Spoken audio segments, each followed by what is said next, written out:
I'm telling you, there's a lot of you guys all know players that are good enough, players who are from estates, players who that you have grown up with, who's been in academies, and you realize and you sit and think, how the hell did they not make it? A lot of these coaches think they're Pep, or a lot of these coaches think they're Klopp. A lot of these coaches are trying to win 3 points when really and truly your job is this: to develop players. They picking sides, they crossing the line. I stick to the truth, I'm one of a kind. Gave it a God and follow his signs. Now all of a sudden I'm stuck in my prime. I'm wishing them well, I threw them a dime. They stuck in the shell, they drowning with time. You see the game, we still undefined. If they coming at us, they better rewind.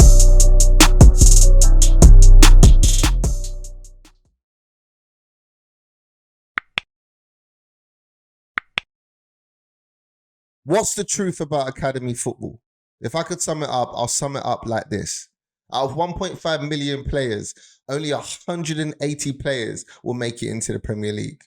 Out of 4,109 players, only 70% of that number will end up being given a professional contract. 1 in 10 players will go on to make 20 league appearances in the top 4 tiers of English football. The top 4 tiers in English football, only 20 appearances, 1 in 10. Those numbers are mad to me. Those numbers don't make sense. And for me, a lot of people will sit here and they'll say, maybe it's because people weren't good enough. Maybe I weren't good enough. And I'm sure a lot of people that know me, a lot of people who've been in the system and been through an academy, they will all say the same. It's not about talent. Football is about a lot more than that. The truth about academy football, it's more mental than it is to do with your feet and ability. It's about, do you have the knowledge? Do you have the skill set? And not just like I said to you with your feet, do you have the ingredients to go the whole way? Now, one of my first questions that I will always ask, and for me, this is where the question of the truth about the academy will come down to, is, do coaches actually care?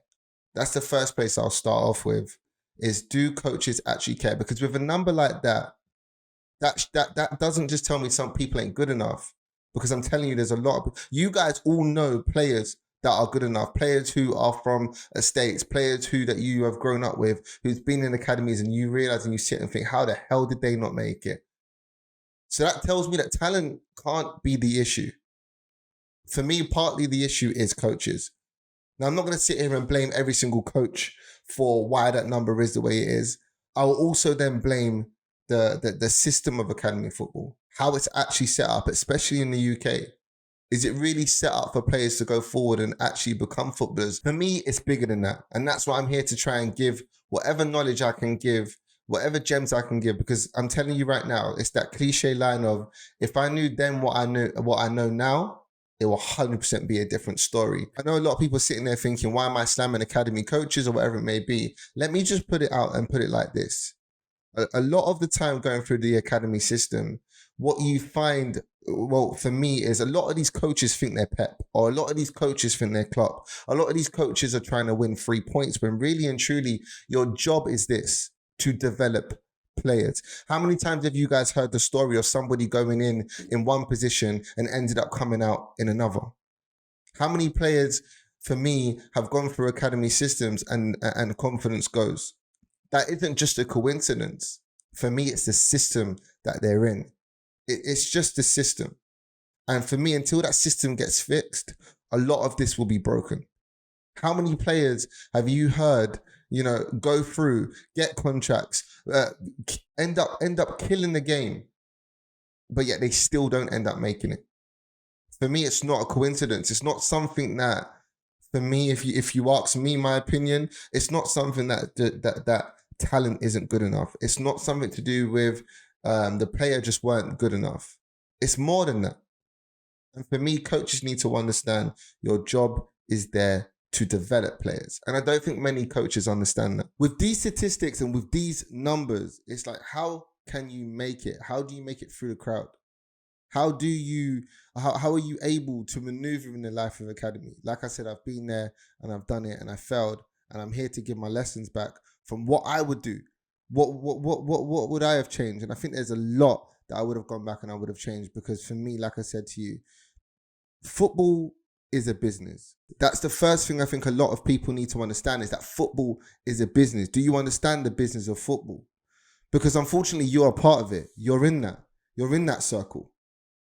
It's about how many players can be produced. You're an investment. Can I make money off this player? Can this player be sold? Can this player become a club legend? Can this player... All these things, you are a business. You are a part of the business of being a footballer. And as an academy player, understand very quick, football is a business, and also being a football player is a business. So the question begs to me is, what can you do? What do we do to cut through the noise? How can we be that player that stands out? And like I said to you, if I knew then what I know now, it would be a different story. And I'm going to break down a few things that I would do different. And what I want you guys to understand and start from is that it's not about the pre-season. It's about the pre-season, where they sit you down, where you're going to go sign those papers, where you're going to, have that initiation meeting where they explain everything to you and they give you what to expect when you're going into your scholarship years, especially what you're going to be going into in those years. And to be honest with you, it isn't a reality, because the reality of it is the development of a player, the development of yourself is on you. A lot of the time it isn't on your coaches, because as I said, these coaches are in there for their own gain. Remember, they're making money to pay bills for their family. They're making a wage to live for their family. So again, before you sign those papers in that initiation meeting, that is about you starting to understand very, very quickly, as I said before, football is a business, you're a business, and understand that your development as a player is on you. Now, by that, I mean this is, you are fortunate to be in a place where you have the resource to be able to learn new stuff and really push your talents and develop yourself. So understand that, yes, these coaches may not give you 100% and these coaches may not give you everything. However, what they do give you is resources to be able to be better and understand to use that resources. The same way they're going to use you, the same way they will use you to build you up, make you into a product, because that's what you are, a product, to then be able to go and sell and make money off of you. It's the same way as an academy player, it starts from there. Use them. Use their resources, use the gym that they have, use the nutritionists that they give you, use the trainers that they give you, use the coaches, the playing fields, the balls, the goalkeepers, use the resource, because I'm telling you, the reality of this whole thing, when you get into it, the development is on you. I think if I would have understood that, I think 100% I would have maneuvered through the academy different. A lot of the times we are starved of lack of knowledge. We are starved of the lack of help. We're starved of the lack of people. And that's why I'm giving it to you. So the first thing is, when you go into that initiation and they explain what to expect and the code of conducts and the rules and regulations and all these things, 100% make sure that you understand that your development is on you. The second thing I would say is, you go and sign that paper. When you sign that paper, have someone with you that understands what's on that paper. Read every inch of that, because it's a contract at the end of the day, and contracts have things in there to benefit somebody. There's a benefit somewhere. Now, yes, of course you get a benefit. However, so does the club. There's things in there that may stop you from progressing. I've got stories on days, on loads of players, which we will be getting into on this YouTube channel with loads of other players. But I've got stories for days where players have gone on or tried to do something different, but they couldn't, due to the fact of being under contract. Look at Harry Kane, for God's sake, trying to get his move to Man City. Can't get his move to Man City due to the fact of what? Being under contract. So understand, even from an early age, when you're getting into the academy, you're under a contract. And that contract's important. So I would say definitely get somebody to take you through and read that. Now, moving in from that, you've got, like I said to you, that's the pre-season, making sure that you're setting up and planning everything in place. I think the next step for me is, what advice would I give players if they were in that position right now? And I get this question a lot, and I broke it down into 3 steps just to start off with, because I think these are one of the most important steps that you could take, especially going forward into becoming an academy player. And before I do that, I want to get into this clip, because again, Ravel Morrison was in a podcast with Rio Ferdinand, and with Rio Ferdinand, he gave a gem that for me, it was the same for me, and I'm sure it was the same for many players. So I want to play it first, and then I'm going to give my two pence on top of that. When I was young, I didn't understand what playing for Manchester United was. Do you know what I mean? Now, if you look back, you think, wow, but football is just, obviously you just love the game, so you're just going in, training. It's like, because that was my environment since I was a kid, so it just become normal. And obviously when I would come train with yous, that was on another level. But then when you're with the reserves, it's just like you with your friends, playing football every day, enjoying it. I think for me, a lot of players do not understand. And like I said, this is step one. A lot of players in that academy phase or that scholarship year, they don't understand the opportunity that they have in their hands. For me, it was, I played for West Ham from God knows what age. I was a kid. I went in there, 8, 9 years old. I ended up leaving at 19 years old. That's 10 years. That's 10 years in an academy. And what people don't understand, especially when you get into academy that young, you don't realize the opportunity you have. You end up going through the academy system, and he's right. It feels like you're playing with your friends. It feels like you're playing with your friends in the park like you always done. It's just your boys, it's your bros, it's guys you grew up with, and you just see, you don't really see it as anything different. It becomes like your Sunday league team, like you're playing with your friends. That's how it feels. A lot of people will look at you and think, "Oh, you're crazy," but when you're actually in it, you don't necessarily see how big the opportunity is. So for me, the first step I always say is understand the opportunity that you are given, because it is so important. The next step I will give, and this one is mad, because actually I was on a train and I was having this conversation with one of my friends, and we was talking about it, and it was one of the biggest things that hurt me, and I think it's one of the biggest things that hurts a lot of academy players, and not just academy players, but also first team players as well. So this one is this little gem that I'm giving is for everybody. It's for everybody to kind of understand it, and it's financial literacy. Once you sign that scholarship, you are earning money. You're earning money, and what people need to understand is, unfortunately, you heard the numbers at the start. You heard the stats. This career don't always last forever.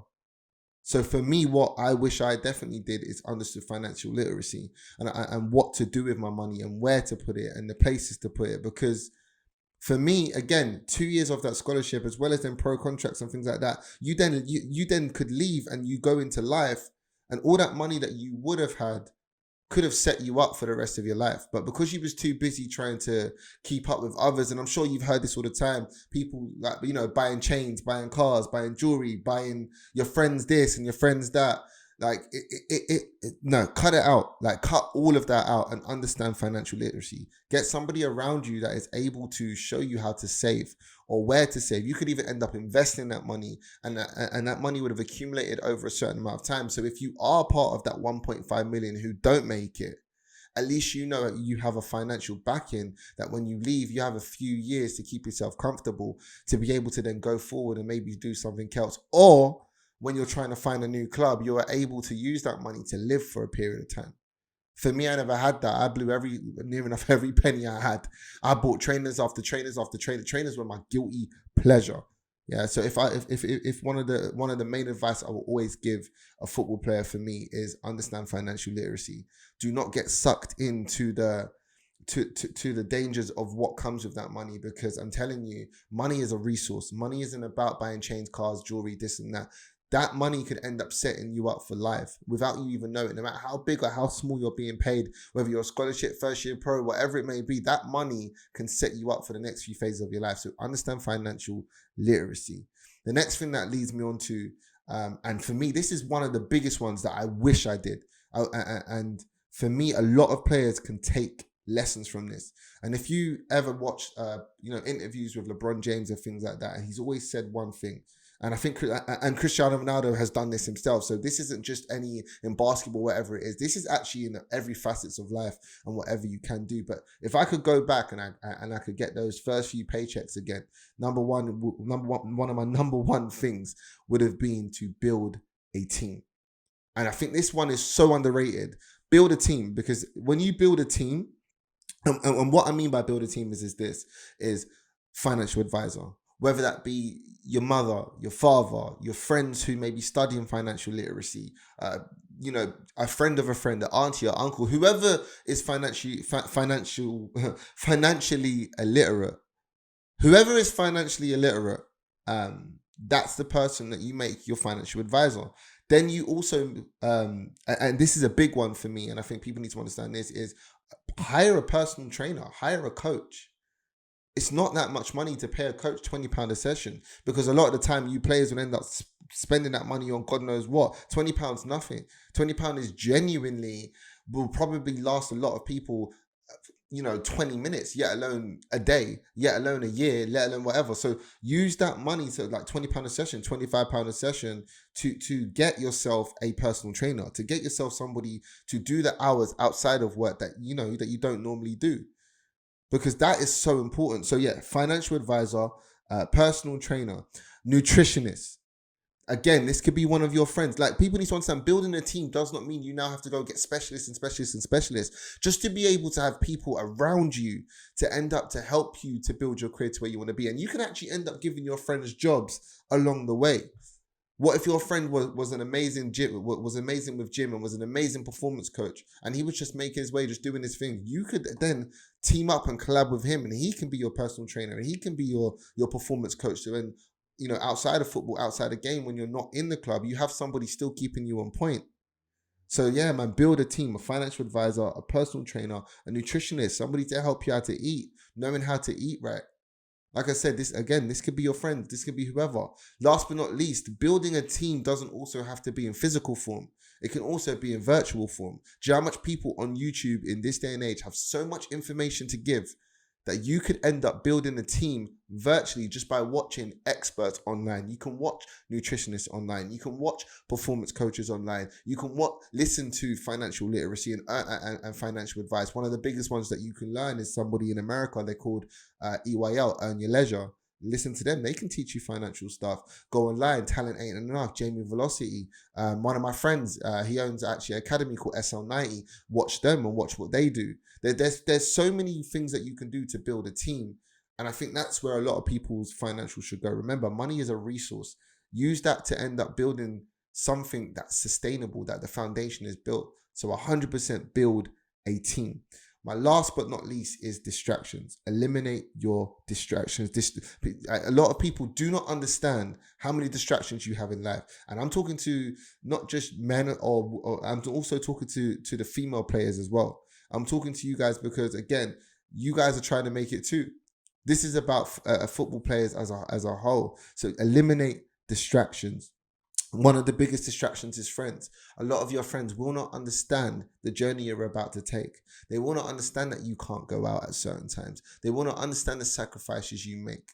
If that's the type of friends you have, get rid of them ASAP, because they're the ones that will cut you down and slow you down. If you need to do extras after training, you do those. You do not go home to be playing Call of Duty with these people or FIFA with these people, because guess what? You have a goal and you have a mission to achieve. So make sure that you eliminate that distraction. Again, PlayStation could be a big distraction because you're rushing home to play PlayStation or to go online and play COD with your friends. And really and truly, you should be doing recovery time. You should be doing ice baths, stretches, all these different things. You could be going to the gym outside of your academy so you're able to stay on top of your game. You could be watching a YouTube video, watching players to be able to end up becoming sharper and sharper and sharper and understanding your position properly. Because as I said, football is played up here, not down there. So again, as I said, eliminate distractions. Girls, boys, especially for you females, boys, girlfriends, for you guys, eliminate those distractions. Do you need them? Make sure that the ones that you do have are the ones that are supportive and understand, again, the journey that you're about to go on, because it is very important. You need people around you who support and understand the goals that you're trying to achieve. Because like I said, listen to those stats. Listen to those stats. If those stats don't wake something up in you, I don't know what will. Like I said, out of 1.5 million, 180 players go on to make it in the Premier League. That's just the Premier League. That's a 0.012% success rate. You need to make sure that you're not going to be that 1.5 million like I was, and make sure you're in that 0.012% success rate. All these things are able to collaborate and put you in a position to make sure that you guys give yourself the best chance possible. And for me, these are the gems that I wish I would have had. These are the gems that I wish people would have told me. These are the gems that I wish that, like I said to you, what I know now, I wish I knew then. Because I'm telling you, based on talent, I'll be there.